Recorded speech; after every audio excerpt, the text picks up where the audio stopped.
I just got a job today. Shout out to you. Shout out to you. Years you ago, don't mind telling us what you got. What you got? What kind of job? Shout out to you. Especially in this economy. I already saw the Tony Hawk shit. All right, let's see what they're talking about with Expedition 33. mentor told me that the most important part of any story is surprise. Mass Effect ass music. Later, a writer I deeply respect. Lab assistant at my college. Okay. Good and Okay. Okay. That nigga gonna be testing on New York rats and shit, bruh. Nigga gonna be doing experiments. Congrats, bruh. Nigga about to do an experiment to see whether or not New York rats can handle wearing four Tims at once. They've been able to confirm 2 because they got 4 feet though. They're gonna see if they can do all 4. Great writing is technique, though even that was probably not as important as conviction. But what keeps us invested in a story is curiosity, the gap between what we know and what we need. Find the cure to Cucamongus, we need that.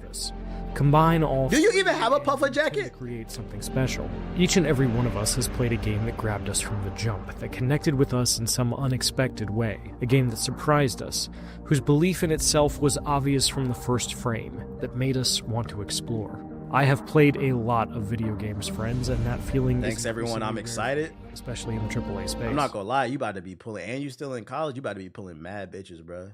If you get you a good cologne, you dress well, you about to be pulling. I'm not gonna lie, just remember, no sex before marriage. Because like when you meet girls on your campus, they're gonna be like, oh, what you do for a living? I'm a scientist. Oh my God, this nigga's smart. I'll tell you that Claire Obscure Expedition throwing some ass grabbed me by the throat. No sex before marriage, baby. Didn't let go. And he respects me. The 3.5-hour demo I played twice.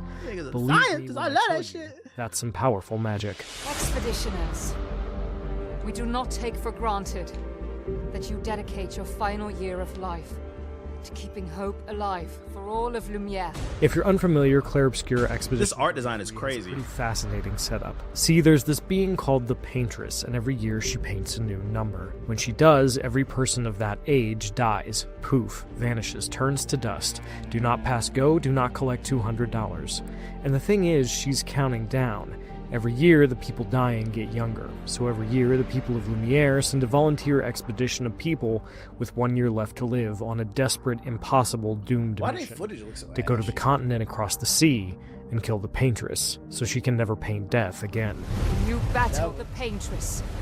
Know that Lumiere fights with you. You'll find journals from Expedition 84, so if you can do the math in your head, you'll get how desperate this whole thing is and how young, but still older than the average RPG protagonist, your characters are. Learn from the ones who came before. And lay the trail. I just want to know about the gameplay. This nigga's spoiling the story and shit, bro. Talk about the game. With hidden grapple points, platforming, goodies, and secrets to find, and tough optional bosses to take on. But this isn't an open world game, and it's better for it. Expedition 33 reminds me of Final Fantasy X. These environments may be linear, but they're gorgeous. That's a bold statement, chat. You're standing atop a hill looking at the indigo tree, or both underwater and somehow not, Expedition 33 is a visual feast, and I stopped in every environment I entered to marvel at the beauty and composition on display. There's even a world map you traverse to get from place to place, like the RPGs of old. So you'll always kind of know where you need to go with a little bit of What really hooked me, however, was the combat. Claire Obscure may be turn-based, but it's not a DVD menu. There's a lot of depth here. Every character has a melee and ranged attack, the latter of which must be aimed manually. Interesting. Melee attacks build AP, and ranged attacks... So I wonder if headshots matter then. Spend it. You'll also need AP for skills, unique attacks that each character has in their arsenal. And on top of that, each character has a particular attribute. Gustav can use certain skills to build up stacks of overcharge, which he can spend to cash out for a devastating attack. Lune's spells grant elemental stains that can supercharge her other spells for additional effects and damage. And my favorite, Mayel, so you can stack abilities. This isn't a spoiler, she's in Claire Obscure's trailers, can switch between 3 different stances, offering buffs to attack, so I take the Vaseline off the camera. Defense. Managing your AP, setting up a big combo, and planning ahead matters. Like FF10, the turn order is displayed on the left side of the screen, so you can plan every turn in advance, but strategy is only half the battle. The other half is moment-to-moment execution. You don't just choose an option and wait for a canned animation to play out. When an enemy attacks you, you can dodge, parry, or jump to avoid it.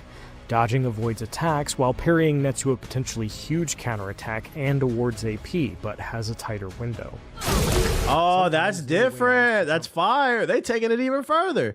So when you parry, you can actually attack back. It's not just a defensive over thing. something. Sure, It's almost like a mix between turn-based and live action. Engage in the time-honored tradition of blocking with your face, but the harder fights are going to force you So to... you have to stay engaged the entire time. And if you parry an attack that hits your whole squad, all of them strike back in a beautifully choreographed counterattack that never gets old. That's heat, that's heat, that's heat. Early on, I ran into a very powerful enemy who could kill my characters in a single hit. But the thing was, he had to hit me. If I could parry him, I could win. It took me a couple tries on my first run.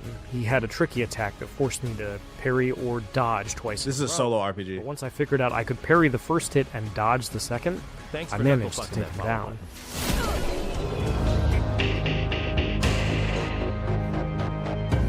Then there's the back-end stuff. I believe this is going to be on Game Pass. What up, Easy? Pictos and Luminas. You can equip up to 3 Pictos to any character, which provides buffs like shooting this enemy might light them on fire, or attacks do more damage, or killing an enemy grants more AP, as well as stat upgrades. So they got a perk system. Perk 30. Equipped, and you can have everyone else equip its effects, minus the stat bonuses. And this is where you can do some What up, Stealth Kitty? stuff. Sure, Mail has Full playthrough after Indiana Jones. I am not playing. Hey, why you do that? I don't know why that's so funny to me. This nigga tried to put Indiana Jones on my body. I do not like Indiana Jones, and I never will like. If you like it, I respect that, but I have no interest in being Indiana Jones. I don't want to run from big ass boulders. No, thank you. stands where she does I 200. think try to put that shit on my body. If she uses it while an enemy is burning. Normally, you'd have to have somebody use another skill to set this up. But what if you gave Gustav and Lune a Lumina that means their range... You don't like whipping people? Nah. It hurts my ancestors. Or maybe you equip a Picto that cranks up your base attack damage, or that awards more AP for nailing a parry, allowing you to stay on the offensive longer than you'd normally be able to. Then you're cooking with gas. But they Nazis, so they proud. Oh, yeah, you're right. That nigga does fight Nazis. You're right. All right, we can whip Nazis. We can whip Nazis. That's the only exception. There are a lot of interesting choices. If someone's low on health, do you spend an item or AP to bring them back up? Or do you bet it all on dodging? Are you interested in the first Berserker by chance? I might be streaming the game. They actually reached out to me via email, so I might be streaming. We'll see. Level up your characters. Who gets Will I beat it? I don't know. It's too many games coming out this month. Stats, and they don't have to spend Lumina points to get that effect. And on it goes. And through it all, What up, Cam? Expedition 33 is constantly finding new ways to make itself interesting. What's a Gestural, and why is Lune obsessed with them? Might be a hot take, but every time I see this game, I feel like it's going to win Game of the Year. It looks like it has Game of the Year potential. Are all these beings actually hostile? Some of them seem pretty friendly. I don't want to know shit about the story. I just wanted to learn about the game. The game looks fire. If you want to watch the whole video, here you go. I don't want to know about the story because it's not even an open world game, so this is going to be a very story driven game. So I'd rather just play it. If you're watching on YouTube, hit the like button. I see it's 500 people in there. So, you know what's funny? Somebody in the chat said something about what's that joint? Damn.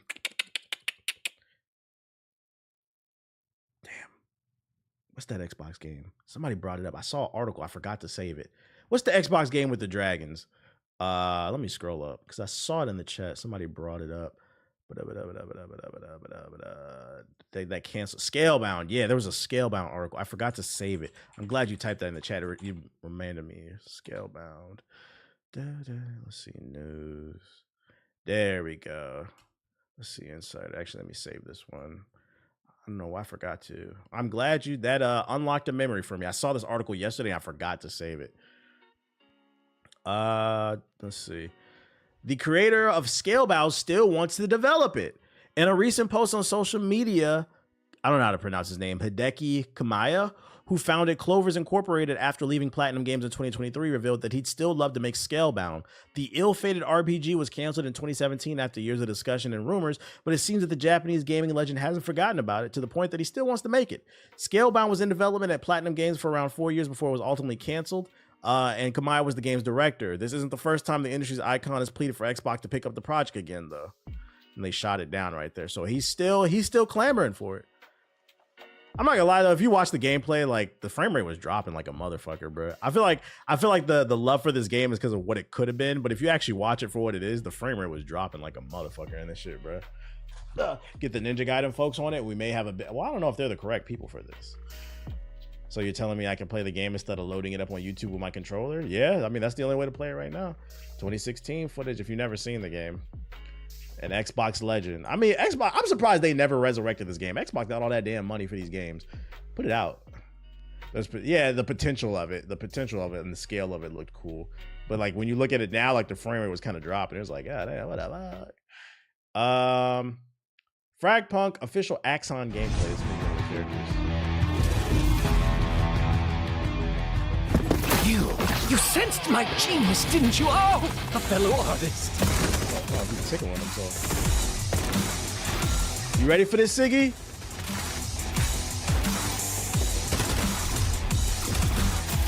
Yeah, it sounded like he busted on the guitar.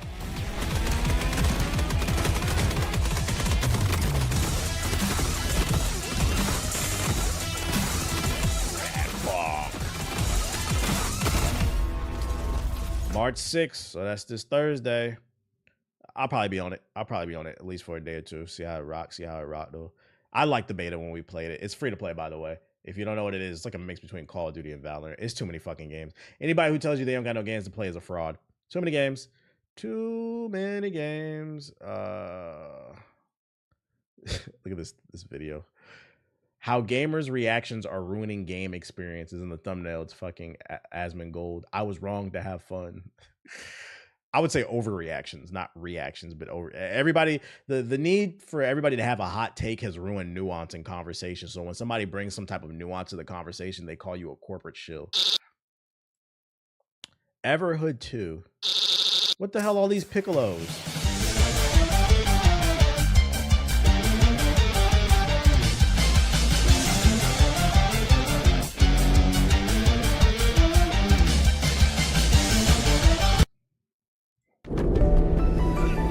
Oh, what's this? Dream World official gameplay reveal.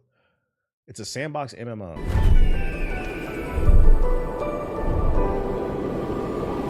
It's a silent close. Bring your dreams to life. 100% player built. Yeah, you lost me at build the game. You too can drop $70 to build. Nigga, you built the game, bro. What the fuck is this? Hot Pot? No. Absalom. We've taken assets from Unreal Engine 4, threw them in the game, and you could make your own. Like, I might as well just download Unreal Engine. Absalom.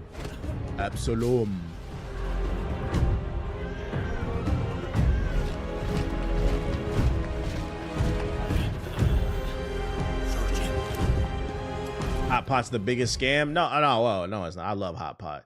For Hot Pot, you're paying for the cuts of meat you get.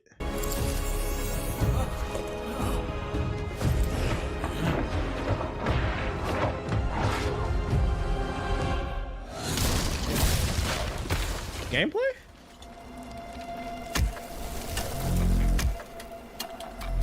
Oh, here we go. Got some gameplay. Here we go. Ooh, the art style's cool.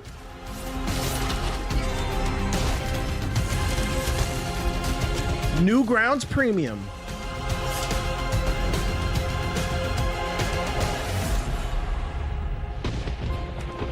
I like the art. I just don't know what I watched.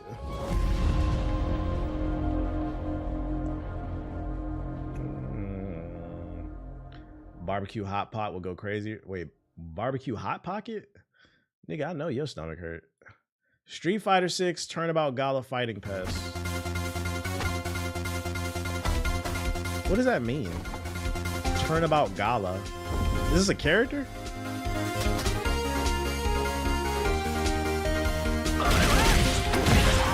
I don't know this character. I'm ignorant. Where are they from? Is it from Streets of Rage? Where's this from?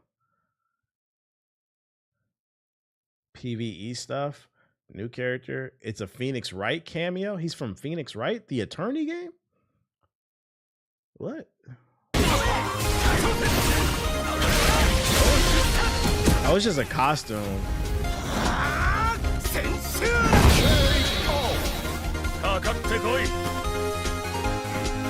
Yeah, this is a hard pass. No thanks. I was thinking it was a new character. It's just a skin. We already watched the preview of that. I'm good. If you do want the gameplay, though, here you go. And then let's see, Project Haven.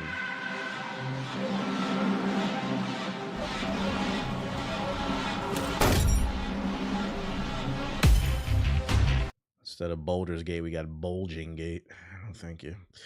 What you linking? New characters should be announced on Sunday. Okay. Vin Diesel teased that he's developing a Groot movie. Disney wants their.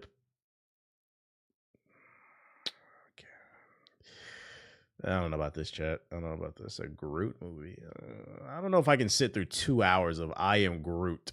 Like, it's like, you know, he's a cool side character, but in the dynamic film of I Am Groot, you find out that he is Groot. Like, yeah, we're Groot too. Like, I feel like this would be like Brain Rot the movie. Works great in a group, but I don't know if I want to watch a solo Groot movie. Unless maybe it's like an origin story where he meets up with Rocket and the rest of the gang. But even still, I don't know if I want to watch that. I'm a hater. Shut up, Brooke. You want to watch 2 hours of I Am Groot? A 6-foot fucking tree just hard as hell all the time? Have you tried a Robot Wars Frontier? I don't know. Disney Plus material? I don't got Disney Plus, so whatever. Yeah, 2.5 hours of I Am Groot. That shit was deep. I felt that. That shit was real. Shit is mine. I don't know if that's gonna get the Disney stocks back.